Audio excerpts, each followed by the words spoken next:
पूजा किसकी करें?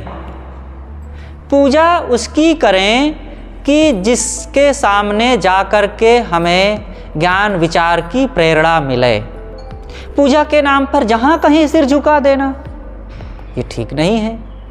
सिर झुकाना वैसे बुरी बात नहीं है, लेकिन जहाँ सिर झुकाना चाहिए वहाँ लोग सिर नहीं झुका पाते, और जहाँ नहीं झुकाना चाहिए जगह जगह आजकल तो लोग देखो ना, चलते फिरते तो कहीं लाल पत्थर से पुता हुआ और कुछ दिख गया तो वहीं या काली माई या गणेश भगवान या हनुमान जी, सब जगह सिर झुका दिए। गाड़ी में चल रहे हैं थोड़ा सा मुड़ झुका दिए।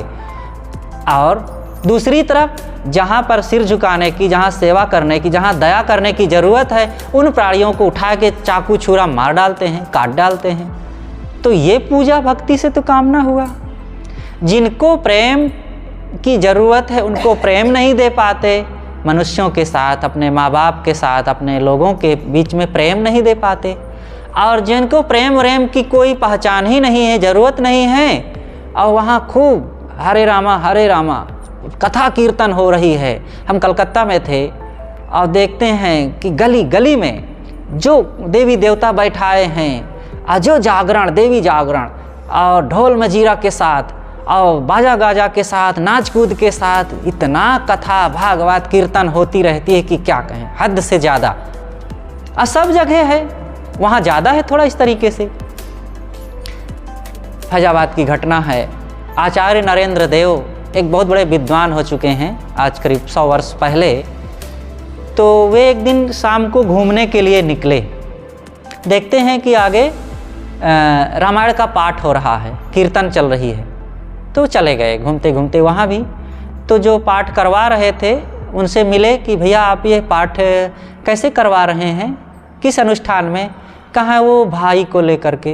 कहाँ भाई को लेकर के, इसका मतलब क्या होता है? एक ज़मीन को लेकर भाई से मुकदमा चल गया था।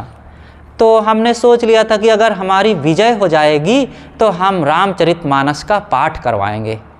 तो वो मुकदमे में हमारी विजय हो गई, उसी को लेकर के हम ये पाठ करवा रहे हैं।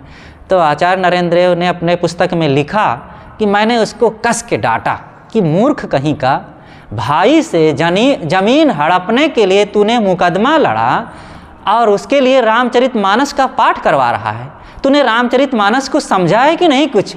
रामचरितमानस रामायण का उपदेश ही है, भाई भाई का प्रेम।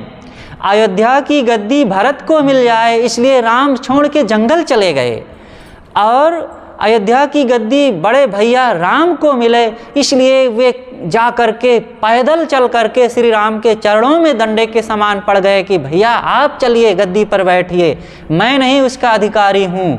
और दोनों के बीच में अयोध्या की गद्दी कंदुक बन गई। उधर से वो उछाल दिए, उधर से वो लात मार दिए। और वो श्री राम के उदाहरण को, उस कथा को तुम भाई की ज़मीन हड़पने के लिए यहाँ कीर्तन करवा रहे हो। और कस के डांटे और कहा कि वो एकदम सन्न रह गया और फिर मुझसे क्षमा मांगी। और फिर तुरंत भाई इसको बुलाया और कहा कि भैया ये जो हमारी विजय हुई है, इस विजय का कोई मूल्य नहीं है, हम दोनों बराबर ज़मीन को लेंगे। और सारी जो मुकदमे, जो कोर्ट के द्वारा न्याय हुआ था, सबको हटा करके फिर आपस में सुलह किए। तो ये पाठ करने से क्या होगा?